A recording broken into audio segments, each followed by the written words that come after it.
Welcome back to Headlines. It is Wednesday, September 25th.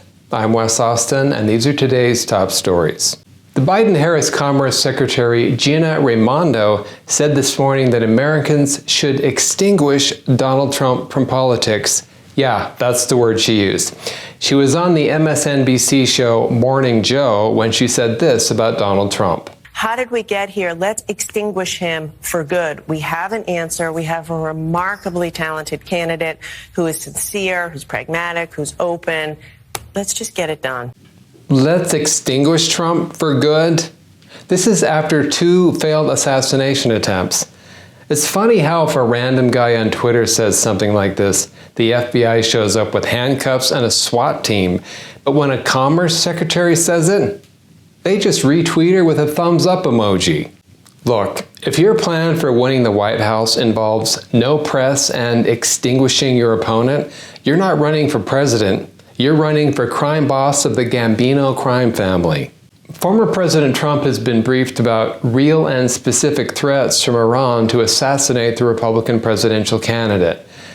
Oh, come on. How could an assassin from Iran get into the country without us knowing about it? Trump's campaign said that intelligence officials have identified that these continued and coordinated attacks have heightened in the past few months. Now, are these the same intelligence officials that just endorsed Kamala Harris? Oh, good, because those are intelligence officials you can really trust. Trump wrote this on Truth Social. I am surrounded by more men, guns, and weapons than I have ever seen before. Thank you to Congress for unanimously approving far more money to the Secret Service. With the additional funding, the Secret Service can receive enhanced training on which end of the gun is which. Paul Pelosi, the husband of former House Speaker Nancy Pelosi, sold $500,000 worth of Visa stock right before the Department of Justice announced an antitrust lawsuit against the company. Wow, the Pelosi's have some great timing when it comes to the stock market, don't they? Visa was hit with a lawsuit on Tuesday alleging that they illegally monopolized the debit card market. The DOJ had conducted a year-long review before filing the lawsuit. Here is the Visa stock chart.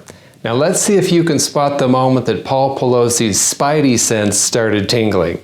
It's dropped over 7% since then. The Pelosi's have better market timing than day traders on Adderall, which is impressive considering they spend most of their time dodging DUI checkpoints.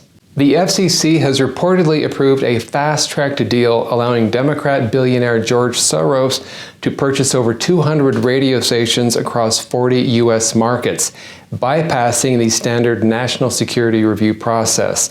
It is the first time in modern history where the FCC approved the deal without running a national security review. Yeah, because what could go wrong with fast-tracking media control for a guy who treats elections like a Black Friday sale? Soros' investment firm acquired 40% of Odyssey, the second largest U.S. radio network, which hosts conservative commentators like Sean Hannity, Glenn Beck, and Mark Levin. I'll take How to Silence Conservative Voices for $500, Alex. Thanks for watching Headlines. I'm Wes Austin. Good night.